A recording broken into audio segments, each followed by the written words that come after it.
Hi, నేను మీ Varadas. Welcome to temple travel and green adventures. ఈరోజు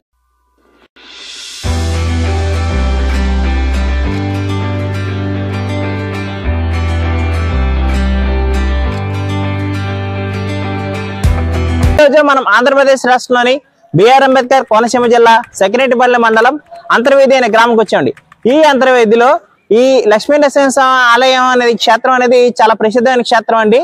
ఇది ఏంటంటే గోదావరి సంగమం దగ్గర ఉంటుందండి. ఇది గోదావరి సంగమించే ప్రదేశం అనమాట. కృష్ణా జిల్లాకి హంసల దీవి ఎలాగైతే సంగమ ప్రదేశం ఉందో అలాగే ఈ అంతర్వేది ఈ యొక్క లక్ష్మీస్వామి గుడి దగ్గర ఈ యొక్క ప్రాంతం అనేది సంగమం, గోదావరి సంగమం ప్రాంతం అండి. అలాగే ఈరోజు ఈ క్షేత్రం దర్శించుకుందాం. అలాగే ఇక్కడ వశిష్ఠ ముని ఆశ్రమం కూడా ఉందండి. అది ఆలయం కూడా చూద్దాం. వశిష్ఠ మునికి సంబంధించిన ఆలయం ఉన్న ప్రదేశం కేవలం ఈ యొక్క గ్రామంలో ఉండటం చాలా విశేషం అండి. సో ఈ రోజు ఈ యొక్క క్షేత్రం అలాగే అన్నా చెల్లెలు గట్టు, ఏదైతే గోదావరి సంగమం ప్రదేశం అన్నా చెల్లెలు గట్టు ఉందో అది, అలాగే ఇక్కడ కొంత బోట్ పాయింట్ కూడా ఉందంట. అలా బోట్ రైడ్ కూడా ఈ రోజు మనం చూద్దాం. ఇంకెందుకు ఆలస్యం, రండి.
నవనాచమ క్షేత్రాల్లో ఒకటైన ఈ క్షేత్రం అంతర్వేదిలో నరసింహస్వామి పశ్చిమ ముఖంగా వెలిశారు. అందుకు కారణం వశిష్ఠ మహర్షి తూర్పు ముఖంగా ప్రార్థన చేయటం వలన స్వామి పశ్చిమ ముఖంగా శాంతముఖంతో కొలువుతీరి ఉన్నారు. నరసింహస్వామి కొండల్లో, గుహల్లో, అడవుల్లోనూ వెలుస్తారు. కానీ అంతర్వేదిలో ఇక్కడ కోనసీమ ప్రకృతి ఒడిలో నదీ సముద్ర పరివాహక సంగమ ప్రదేశంలో కొలువుతీరి ఉండటం, మానవులకు సులువు రీతిలో అందుబాటులో ఉండటం గొప్ప విషయం. అందుకు కారణం వశిష్ఠ మహర్షి తపస్సు. ఆది కూర్మ క్షేత్రం అగు అంతర్వేది నేడు నరసింహ క్షేత్రముగా విరాజిల్లుతున్నది.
సార్ నమస్తే అండి. వీర మల్లికార్జున రావు గారు చెప్పండి సార్, అసలు మీరు ఈ సెక్రటరీపల్లి మండలం ఎంపీపీగా ఈ యొక్క ప్రాంతాన్ని ఏ విధంగా డెవలప్ చేద్దాం అనుకుంటున్నారు, అలాగే ఈ క్షేత్రం ఒక డెవలప్మెంట్ ఫ్యూచర్ లో ఎలా ఉండబోతుంది సార్?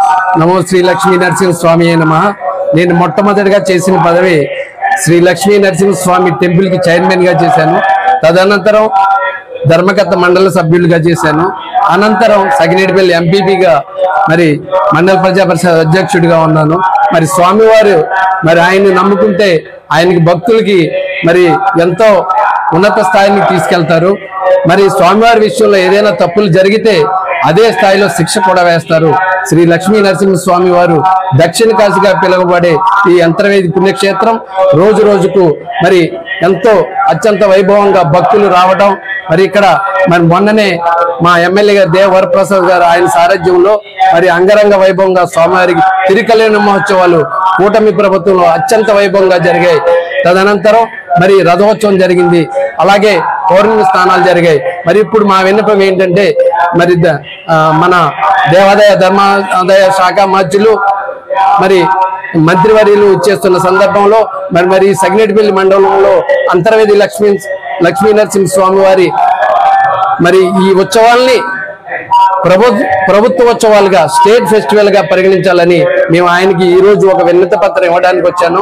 అలాగే అరసవల్లి శ్రీ సూర్యనారాయణ స్వామి వారి టెంపుల్ ని ఈ మధ్యనే మరి చంద్రబాబు నాయుడు గారు కూడా మరి స్టేట్ ఫెస్టివల్ గా పరిగణించారు. అలాగే ఈ దక్షిణ కాశీగా పిలువబడే శ్రీ లక్ష్మీ నరసింహ స్వామి వారి దేవస్థానాన్ని మరి వచ్చే సంవత్సరమే మరి ఎమ్మెల్యే గారు, మినిస్టర్ గారు, మరి ఎంపీ గారి సహకారంతో మరి స్టేట్ ఫెస్టివల్ గా మరి తీర్చిదిద్దాలని ఇక్కడ ప్రజలందరూ ఆశపడుతున్నారు. ఎందుకంటే ప్రతి సంవత్సరం కూడా కోట్ల రూపాయలు ఖర్చు అవుతుంది. ఆ ఖర్చు మరి ప్రతి సంవత్సరం గవర్నమెంట్ ఇచ్చే విధంగా మరి స్టేట్ ఫెస్టివల్ గా నిర్ణయించాలని మరి మంత్రివర్యులను మేము విన్నవించుకోవడానికి వచ్చాం. రోజు రోజుకి కూడా శ్రీ లక్ష్మీ నరసింహ స్వామి వారి మహిమలు ద్వారా మరి భక్తులు రద్దీ పెరుగుతుంది. ఇప్పుడు అన్నదాన సత్రం కూడా 1 లక్ష రూపాయలతో మొదలయ్యి ఈ రోజు 20 కోట్లకు దగ్గరగా మరి బ్యాంకు నిల్వలు ఉన్న ఈ పుణ్యక్షేత్రంలో అన్నదానం ఎంతో ప్రసిద్ధి గాంచింది. తిరుమల తిరుపతి దేవస్థానం తర్వాత ఇక్కడ అన్నదానం అత్యంత ప్రతిష్టాత్మకంగా జరుగుతుందని చెప్పడానికి మేము ఎంతగానో సంతోషిస్తున్నాం. సరే, ఇప్పుడు ఈ క్షేత్రం ఈ యొక్క క్షేత్రంకి వచ్చేటప్పుడు రోడ్డు అనేది కొంచెం వెడంగా బాగుంటది అనేది చాలా మంది అభిప్రాయం. చాలా మంది వచ్చేటప్పుడు ఏంటంటే ఒక బ్రిడ్జ్ అనేది ఏమన్నా నర్సాపురం నుంచి మన సెక్రటరీపల్లి మండలానికి ఏమైనా ఏర్పాటు చేస్తే బాగుంది అనేది మన కోనసీమ జిల్లా వాసుల చిరకాల కోరిక అండి. ఏంటంటే ఇప్పుడు దాకా అందరూ పండి ప్రయాణం చేసేస్తున్నారు, లేకపోతే చించినాడు బ్రిడ్జ్ మీద వస్తున్నారు. మరి ఫ్యూచర్ లో మరి క్షేత్రం బాగా డెవలప్ అవ్వాలంటే అంత చుట్టుపక్కల రాకుండా ఈ బ్రిడ్జ్ మీద నుంచి వచ్చే ఏర్పాటు ఏమైనా చేస్తాం జరుగుతుంది. మరి ఇప్పుడు ప్రత్యేకంగా ముందు నుంచి గత ప్రభుత్వం కూడా కృషి చేసింది. అయితే ఇప్పుడు మా ఎమ్మెల్యే గారు దీని మీద ప్రత్యేక దృష్టి పెట్టారు. తొందరలోనే మరి చంద్రబాబు నాయుడు గారు మరి ఈ బ్రిడ్జికి శంకుస్థాపన దిశగా మరి నర్సాపూర్ సగినేటిపల్లి మధ్య బ్రిడ్జి నిర్మాణం తొందరలోనే జరుగుతుంది. దీనికి సంబంధించి హైవే అథారిటీ వారు కూడా మరి 100 అడుగులు భూభాగాన్ని కూడా స్వీకరించడం జరిగింది. ఇది రామేశ్వరం మధ్యలో రాజుల్లంక మీదుగా ఈ బ్రిడ్జి మరి వెళ్లే మార్గంలో ఉందని మరి కూటమి సభ్యుల ద్వారా తెలియజేయడం. Thank you sir. ఈ క్షేత్రంలో మీ యొక్క పరిచయం, అలాగే మీరు ఫ్యూచర్ లో రాబోయే డెవలప్మెంట్స్ కూడా చెప్పడం చాలా బాగుందండి. తప్పనిసరిగా. Thank you sir. Thank you.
Swami చెప్పండి, అంతర్వేది మహాక్షేత్రం ఎదుర్కొంటా ఉంది వశిష్ఠ మహర్షి క్షేత్రం కూడా దేశంలో ఎక్కడ లేదంటారు. అసలు ఏంటి ఈ క్షేత్రం ఏంటి, అసలు ఆశ్రమం ఎలా ఏర్పడింది, అసలు ఇదెలా జరిగింది స్వామి? నిజమేనండి, భక్తులకి అంతర్వేది లక్ష్మీనరసింహస్వామి క్షేత్రం అని తెలుసు, కానీ ఇది తొలుత ఆదికూర్మ క్షేత్రము. ఈ ఆలయం కట్టడానికి ముందు గురువు గారు దివ్య అనుభూతి పొంది ఇక్కడ కింద అంతస్తులో తాబేలు మీద శ్రీచక్రం ప్రతిష్ఠ చేయడం జరిగింది. ఇక్కడికి వచ్చి భక్తులందరూ కూడా వాళ్ళ యొక్క దివ్య సంకల్పాలు మనోభావాలు అన్నీ నెరవేర్చిన తర్వాత తిరిగి వచ్చి దర్శనం చేసుకున్న అనుభూతులు కూడా ఉన్నాయి. మనకి ఇక్కడ శ్రీచక్రం తాబేలు మీద ఉన్నది అనడం ఒక అద్భుతమైన ప్రతిష్టగా చెప్పవచ్చు. గురువుగారు దీనికి 135 రోజులు కఠోర దీక్ష తీసుకుని ఈ ప్రతిష్ఠ చేయడం జరిగింది. ఆది కూర్మ క్షేత్రం అనబడే అంతర్వేది ఇప్పుడు నరసింహస్వామి క్షేత్రంగా విరాజిల్లుతూ ఉన్నది. అంతకుముందు దీనికి పైన ఇంకొక దేవాలయం కూడా ఉన్నది. విజయ గణపతి సప్తఋషులు కూడా కొలువుతీరు ఉన్నారు, అరుంధతి దేవితో సహా. ఈ ఆలయం ఆకారము కమల పువ్వులాగా అష్టదళ పద్మంతో నిర్మాణం చేయడం జరిగింది. పైన సప్తఋషులకి వినాయకుడికి పూజ జరిగిన తర్వాత కింద అభిషేకం ప్రారంభమవుతుంది. భక్తులు ఉదయాన్నే 6:30కి రాగలిగితే వాళ్ళు పూజల్లో పాల్గొనడానికి అవకాశం ఉంటుంది. మగవారు ఖచ్చితంగా పంచకండువా ధరించాలి లోపలికి రావాలంటే. కొబ్బరికాయలు, పళ్ళు, పూలు, పాలు, పెరుగు, పసుపు, కుంకుమ, నిమ్మకాయలు, తమలపాకులు, అగరత్తులు, హారతి కర్పూరం ఇవన్నీ పూజా సామాగ్రి. 3 గంటల సేపు జరుగుతుంది. 6:30కి మొదలైన పూజ 10 గంటలకు పూర్తవుతుంది. 27 రోజుల్లో ఇక్కడ భక్తుల యొక్క కోరికలు నెరవేరుతున్నాయి. విద్య, వివాహం, సంతానం, ఉద్యోగం, ఆరోగ్యం, వ్యాపారం, ఇట్లా భక్తులందరికీ కూడా వాళ్ళ యొక్క మనోభావాలు, అభిలాషలు నెరవేరే సంకల్పము ఇక్కడ ఈ ప్రతిష్టలో ఉన్నది. కాబట్టి సుప్రసిద్ధమైన నరసింహస్వామి క్షేత్రంలో పూర్వము అరుంధతి సమేతుడైన వశిష్ఠుల వారు వాళ్ళ 100 మంది సంతానము నివసించి తపస్సు చేసిన తపోభూమి ఇది. అంచేత పైన ఋషీశ్వరులకి మనకు దర్శనమిస్తున్నారు. ఆ వశిష్ఠ మహర్షి భార్య సమేతుడై తపస్సు చేసిన కారణంగా అంతర్వేదిలో నరసింహస్వామి కొలువు తీరి ఉండడం జరిగింది. అంచేతనే ఇక్కడ ఋషులకి గుడి కట్టడం జరిగింది. ఇది ఒక అద్భుతమైన నిర్మాణము. సైన్స్ ప్రకారంగా కూడా ఈ దేవాలయం నిర్మాణం చేయడం జరిగింది. అంచేత ఈ ఆలయానికి ప్రదక్షిణలు కూడా చాలా ముఖ్యమైన పాత్ర పోషిస్తాయి. ఈ ఆలయము కమలపువ్వు ఆకృతిలో వివిధ ప్రాంగణాల్లో, వివిధ ఆవరణల్లో రూపుదిద్దుకు ఉన్నది. 9 ప్రదక్షిణలు, 6 ప్రదక్షిణలు, 3 ప్రదక్షిణలు, పై అంతస్తులో ఈ ఆలయానికి సత్ఫలితాలను ఇస్తున్నాయి. ప్రజలందరూ కూడా ఈ అవకాశాన్ని వినియోగించుకుని తరించగలరని చెప్పి కోరుకుంటున్నాను. అలాగే ఈ యొక్క క్షేత్రం చుట్టూతో ఒక తటాకం లాగా ఏర్పాటు చేయబడింది. అసలు ఏంటి? ఇది ఒక తటాకం చిన్నది, అదొక పెద్ద తటాకం కనబడుతుంది. ఏంటి అసలు ఈ తటాకాలు ఇదేంటి స్వామి? ఈ ఆలయం చుట్టూరు నీరు కూడా ప్రత్యేకమైన పాత్ర పోషిస్తుంది. నేను ముందుగా చెప్పిన విధంగానే సైన్స్ ప్రకారం ఈ దేవాలయ నిర్మాణం జరిగిందని చెప్పడం జరిగింది. వాటర్ అన్నది కూడా సైన్స్లో భాగమే కాబట్టి పూర్వము కూర్మ అవతారము నీళ్ళల్లోనే ఉన్నది కాబట్టి ఇక్కడ జరిగిన ప్రతిష్ఠ కూడా కూర్మ అవతారం రూపంలో ఉన్న భగవానుడు శ్రీ మహావిష్ణువు కాబట్టి చుట్టూరు నీరు సహజంగా ఉండాలి. అలాగే ఈ ఆలయం ఆకృతి కూడా కమల పువ్వు, అష్టదళ పద్మము కింద ఆకృతి, పైన శిఖరమేమో పృతాష్టకదళ పద్మము యొక్క పైన సుదర్శన యంత్రము, ఆ శిఖరాగ్రము మనకి ఈ 2 విభిన్నల ఆకృతి యొక్క కలయిక కాబట్టి చుట్టూరు వాటర్ బాడీ అన్నది కంపల్సరీగా దీన్ని భావించి ఇక్కడ నీటిని కూడా ఏర్పాటు చేయడం జరిగింది. తద్వారా భక్తులకి మనశ్శాంతి, అలాగే ఆహ్లాదకరము, ప్రశాంతమైన వాతావరణము ఇక్కడ కలుగుతూ ఉన్నది. స్వామి మీరేమనుకోకపోతే ఈ అంతర్వేది క్షేత్రం యొక్క హిస్టరీ కూడా కొంచెం చెప్తారు. చిత్రం యాక్చువల్గా పంతులు గారు అవైలబుల్ లేదు. తప్పకుండా అండి, అది నా భాగ్యంగా భావిస్తాను. శ్రీ మహావిష్ణువు ఎన్నో అవతారాలు ఎత్తాడు. అందులో నరసింహస్వామి అవతారము అందరికీ చాలా హృదయానికి హత్తుకునే అవతారం. ఎందుకంటే రాక్షస సంహారం చేసినది నరుడి యొక్క శరీరంతోనూ సింహం యొక్క తలతోనూ కాబట్టి అదొక విభిన్నమైన ఆకృతి కాబట్టి అందరికీ చాలా హృదయానికి లోపల చొచ్చుకుపోయే అవతార రూపం అది. కాబట్టి భక్తులందరూ కూడా ఈ విభిన్న నరసింహస్వామి క్షేత్రాలందరూ కూడా దర్శించుకుంటూ ఉంటారు. అందులో ఒక ప్రత్యేకమైన దివ్యక్షేత్రంగా ఈ అంతర్వేది విరాజిల్లుతున్నది కాబట్టి ఈ క్షేత్రం యొక్క మహిమ అది తెలుసుకోవడం అన్నది కూడా ఒక అదృష్టం అనే చెప్పాలి. పూర్వము రత్నలోచనుడు అనే రాక్షసుడు వివిధ జీవరాశులన్నింటినీ హింసించడం జరుగుతున్నది.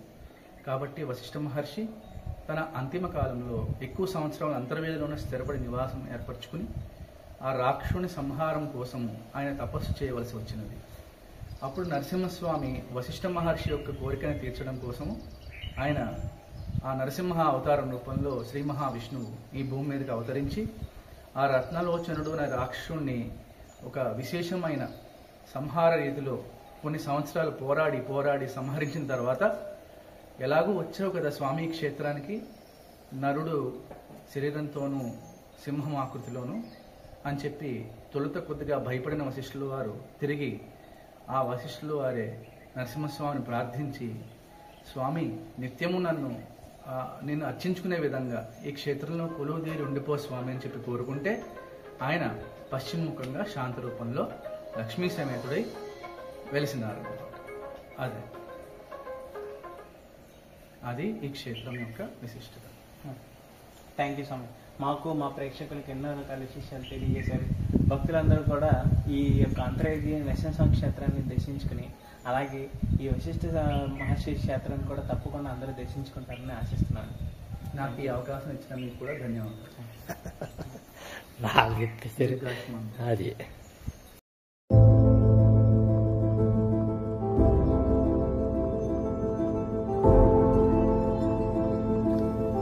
గోదావరి నది మహారాష్ట్ర రాష్ట్రంలోని నాసిక్ జిల్లా త్రయంబకేశ్వరం వద్ద పుట్టి ఈ అంతర్వేది ప్రాంతం వద్ద సముద్రంలో కలుస్తుంది. మీరు చూస్తున్న ఈ గట్టు అన్నా చెల్లెలు గట్టుగా ప్రవహిస్తారు. సముద్రుడిని అన్నగాను గోదావరిని చెల్లిగాను ఇక్కడ కొలుస్తారు. అందుకే ఈ యొక్క గట్టుకు అన్నా చెల్లెల గట్టు అని పేరు వచ్చింది. మీరు చూస్తున్న ఈ ప్రాంతం అంతా ఇప్పుడు గోదావరి నది సముద్రంలో కలుస్తున్న సంగమ ప్రాంతం. ఈ ప్రాంతానికి చాలామంది వస్తూ పోతూ ఉంటారు. ఈరోజు నేను వచ్చిన ఈ ప్రాంతంలో యాక్చువల్గా పెద్దగా జనాలు లేరు, కానీ విడి రోజుల్లో చాలా ఎక్కువ మంది జనాలు వస్తూ ఉంటారు.